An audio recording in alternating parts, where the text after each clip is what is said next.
Bismillah ar-Rahman ar-Rahim.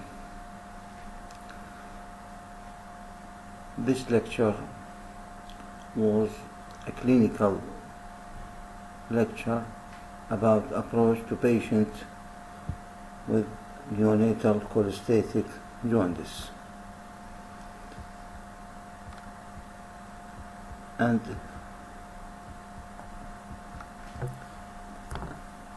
we start with a case scenario about the case of cholestatic jaundice. First case was 40 days old infant present to outpatient clinic because of jaundice since 2 weeks associated with a colic stool. The second case was 35 days old infant presented to us with history of jaundice since the age of 1 week, associated with dark color urine and few ecchymosis in his skin. Now, the approach to this case starts with remembering the causes of jaundice in this age and take focus history and do examination and self-investigation. Regarding the cause of jaundice in this age, we should think of the jaundice, is it direct or indirect? Because in this session we talk about direct hyperbilirubinemia. So, presence of a colic stool, dark color urine, itching, bleeding tendency, edema, ascites, all may suggest that the cause of jaundice was direct hyperbilirubinemia or direct jaundice. And also, presence of a greenish yellowish discoloration also suggests direct hyperbilirubinemia, while presence of orange yellow color, it may indicate indirect. So, the case scenario that presents in the beginning of this session mostly was case of direct hyperbilirubinemia. Now, when we remember the causes of neonatal cholestasis or neonatal direct hyperbilirubinemia, it is divided either intrahepatic disease or extrahepatic disease. Now, the extrahepatic disease mostly was biliary atresia or choledochal cyst.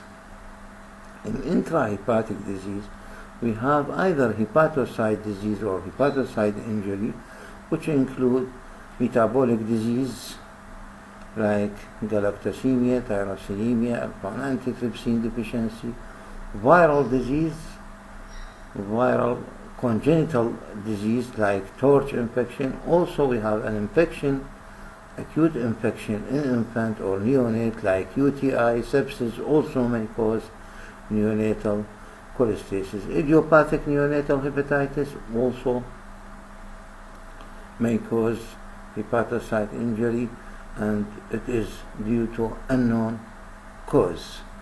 Also, some miscellaneous causes such as hypothyroidism, cystic fibrosis, hypopituitarism, and so on.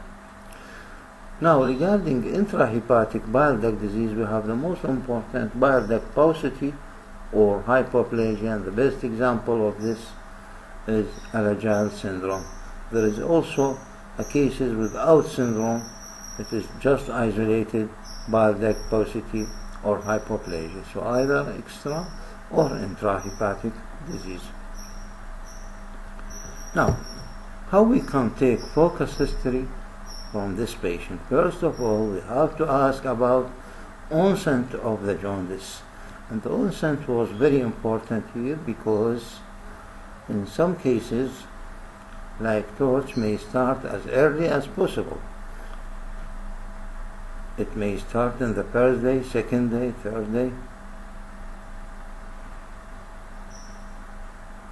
We have late onset or in the third or fourth week of life. We have biliary atresia, may start usually after the second or third week of life. Also, in the history, we have to ask about birth weight and gestational age to know if the patient is small for gestational age or well for gestational age, because most of the cases of torch was present with a small for gestational age. So at the present it may suggest torch infection.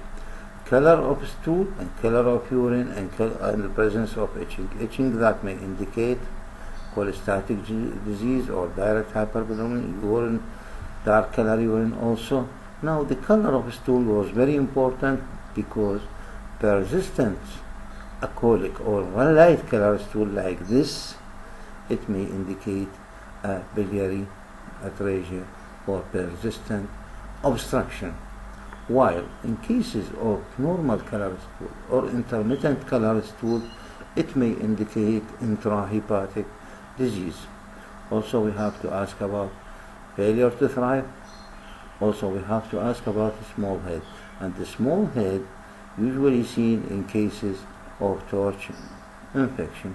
A bleeding tendency, which was very important, that may indicate cholestasis or liver disease, because in cholestasis there is already vitamin K deficiency that may lead to deficiency of coagulation factor 10, 9, 7 and 2.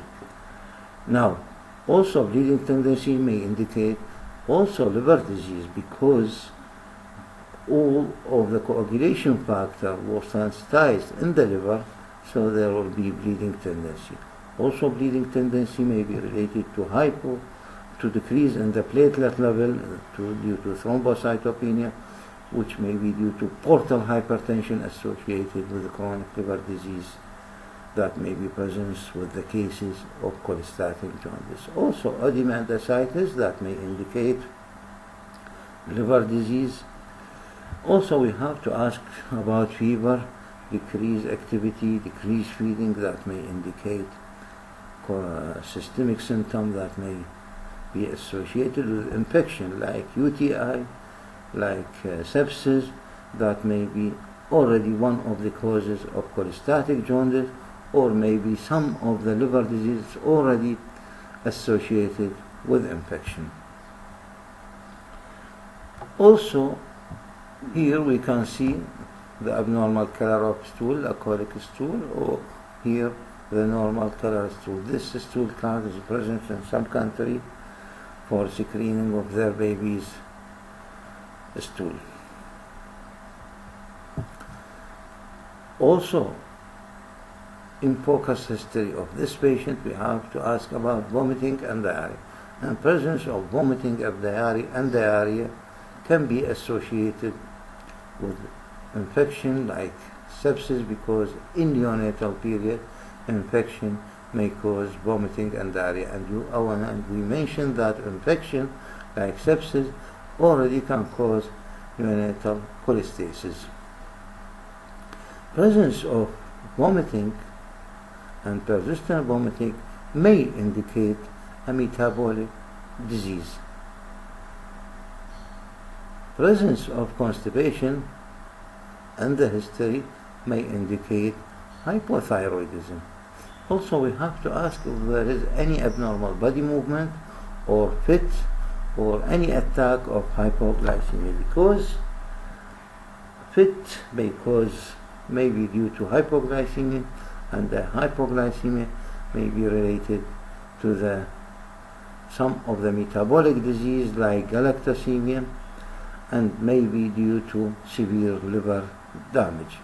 Any other associated anomalies or abnormalities, because some abnormalities may be present in cases of biliary atresia. Now we have to ask also intranatally or antenatally about intrauterine infection, which is associated with torch, like fever, rash, lymphadenopathy that may be present in the pregnancy, that can be associated with torch infection. Then we have to ask about family history. And family history in cases of cholestasis was very important, because a lot of the causes of neonatal direct hyperbilirubinemia or neonatal cholestasis is hereditable disease like tyrosinemia, like galactosemia, cystic fibrosis, and so on. Early neonatal death is very important because some family, when we ask about history of previous death, they say yes, there is a similar baby that may be affected by jaundice and fever, and they are died in this early age.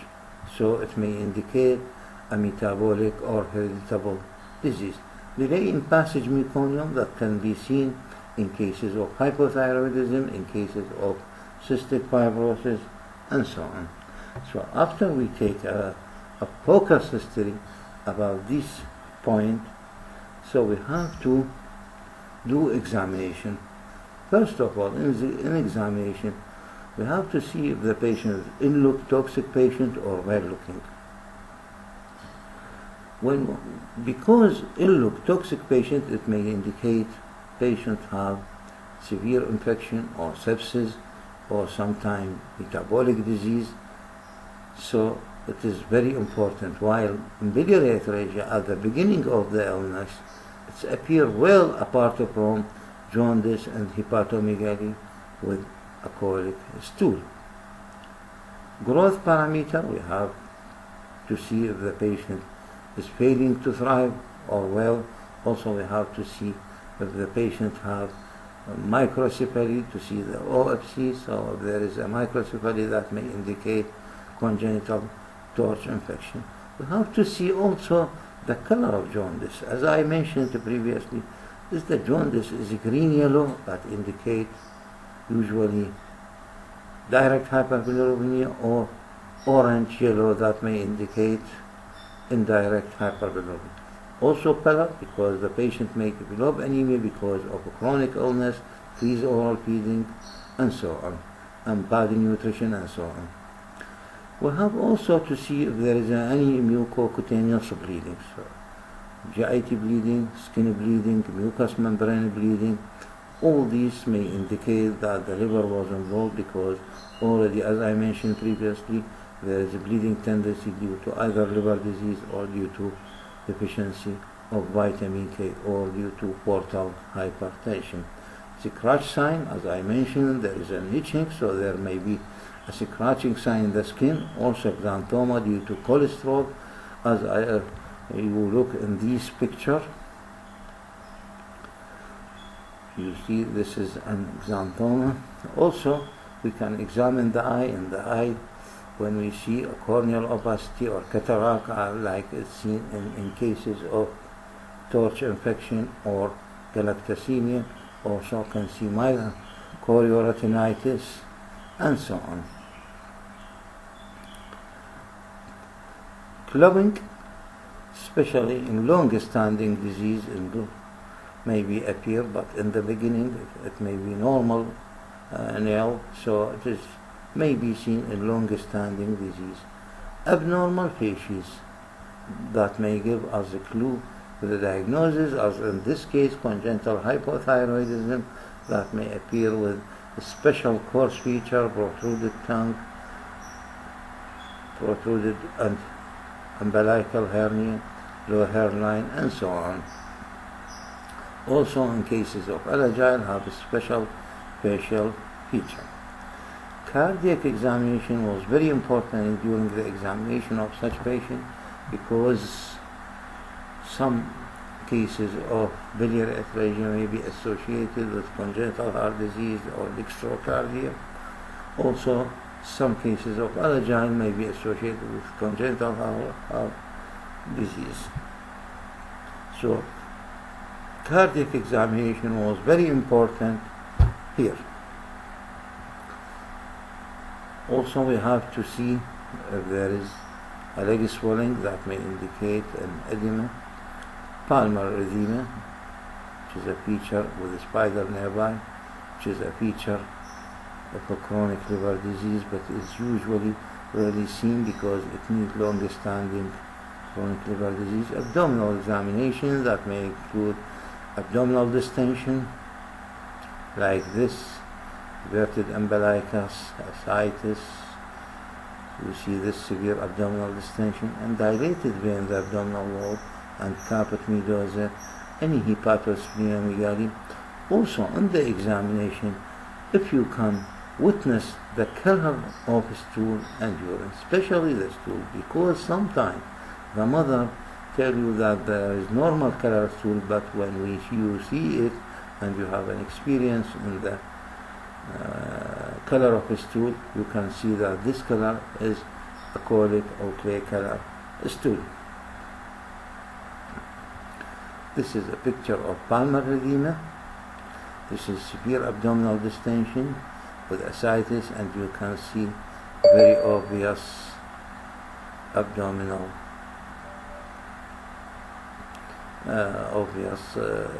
dilated vein.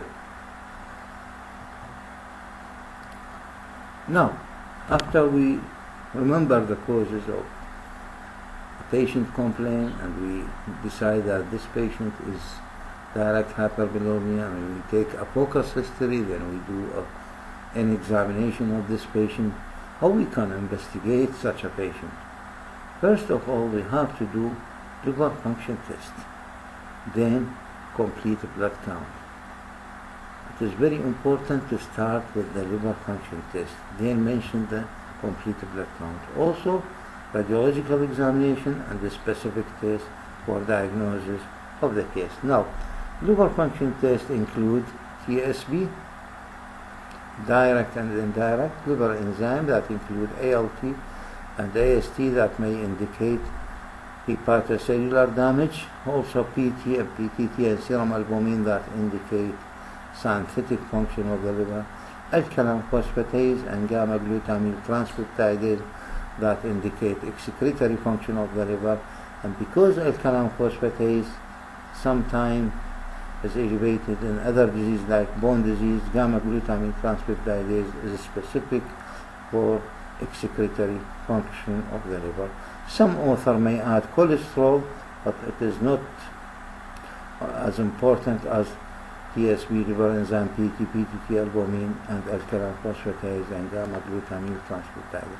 But it may be elevated in some cases of cholestasis. Regarding TSP, we have to see direct and indirect, and the direct should be more than 20% of total serum bilirubin. Then, complete the blood count. In complete blood count, we can find if there is any anemia, if there is any increase in white PC, especially in acute infection, like in cases of sepsis and UTI, if there is thrombocytopenia, like in some congenital torch infection, or when there is a portal hypertension. Also, in some cases, we may need a glucose because hypoglycemia may develop in some metabolic disease. Now, radiological examination includes the most important and easy to done and not expensive, very cheap, is ultrasound. Then we have to do hepatobiliary centrography. What's next? What is the specific test for diagnosis of the cause?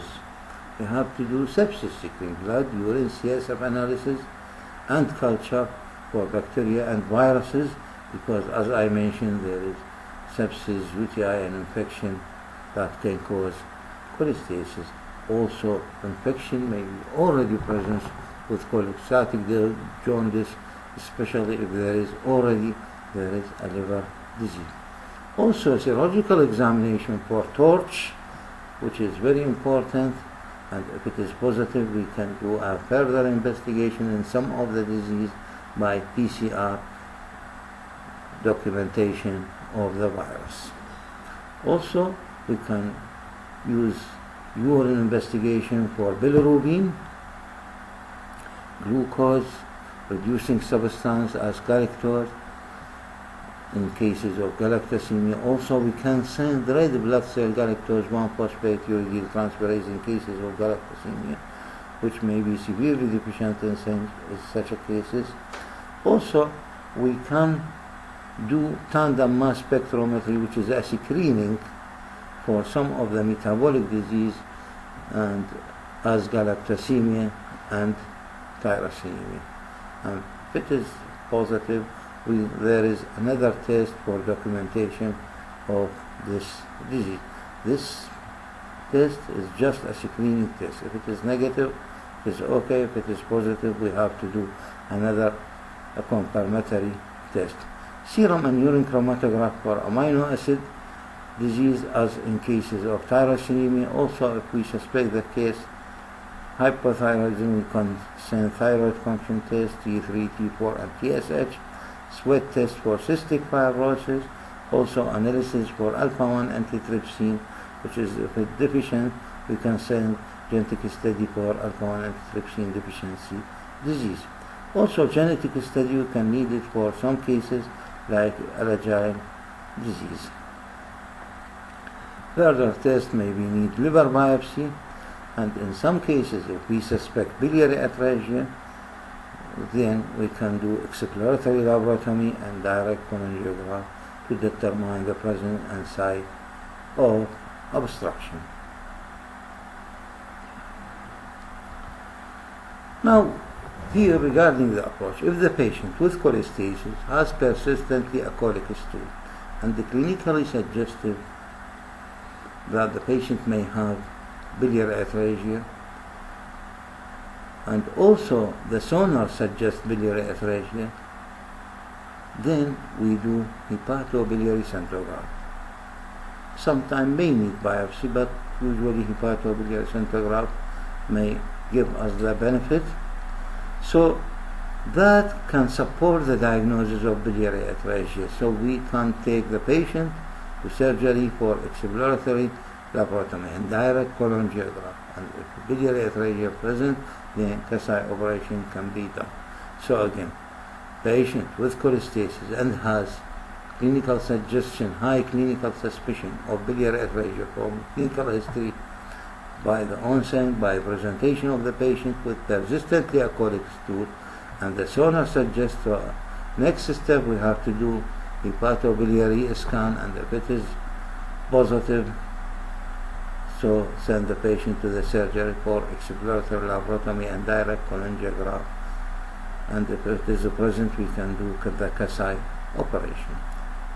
But if the patient with cholestasis has no pale colic stool or has intermittent pale stool, and the sonar does not suggest biliary atresia, so if it is clinically suggest that the patient have no biliary atresia and it may have intrahepatic disease by presence of normal color stool or intermittent colic stool and by presence of other clinical findings. So, and sonar does not suggest any biliary atresia, so we can do viral, metabolic, hormonal study and other study that may reach the diagnosis. If it's still not reach the diagnosis and patient have possibility between intrahepatic and extrahepatic, we can do liver scan or we can do biopsy.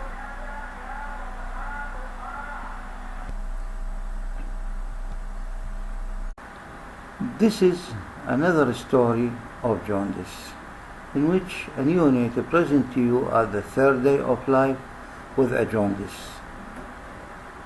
So, the most likely differential diagnosis of this patient is indirect hyperbilirubinemia due to either mostly physiological or it may be hemolytic, very rarely other cause of indirect.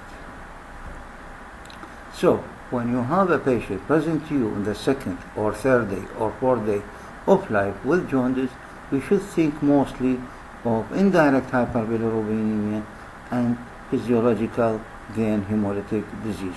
So the focus history in such a case should include age, which should be precisely in days and hours. Also the onset of the jaundice, when start the jaundice. Also this should be precisely, and gestational age and birth weight, which is very important especially in decision of a treatment. Also we have very important to ask about the blood group and RH of the mother and father and baby because of hemolytic disease of a blood group incompatibility. If the mother RH negative, we can ask her if she is taking any NTD in a previous pregnancy with RH positive baby. We have to ask any decrease in oral feeding in activity because it is an early symptoms of sepsis and kernicterus. Type of feeding, breast or bottle feeding. Also, if there is any pallor, which is very important here because of hemolytic anemia, any fever, weight, any abnormal body posture, this is because of kernicterus and sepsis and so on. Also, we have to ask about type of delivery. It is vaginal, cesarean, using forceps, and any complication or drug. Also, we have to ask about history of a previous child. If he is developing jaundice, kernicterus, is he need phototherapy, exchange transfusion, because it may give us a clue to the current patient. Also, if there is any family history of hemolytic disease as G6PD deficiency or any spherocytosis. In examination of such patient, we have to examine for the jaundice, presence of pallor. If the patient is active, lethargic, ill, this may give us a clue about if there is any sepsis, kernicterus, any associated other illness, a growth parameter, especially weight, because it is very important in decision of management. Check primitive reflex as molar reflex because any absence molar reflex or weak molar reflex, it may indicate CNS illness or any disease like sepsis, kernicterus, and so on, intracranial hemorrhage, and so on. Presence of hepatosplenomegaly that may be associated with hemolytic disease. Sign of kernicterus as an abnormal posture, spasticity, fit, or any abnormal crying. Abnormal posture like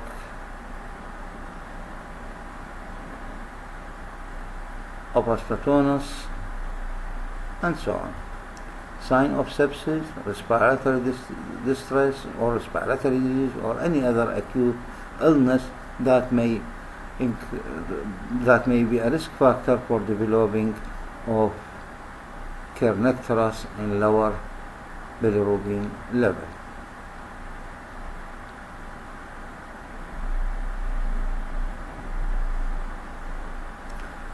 Now, what is the investigation should be done for such a patient?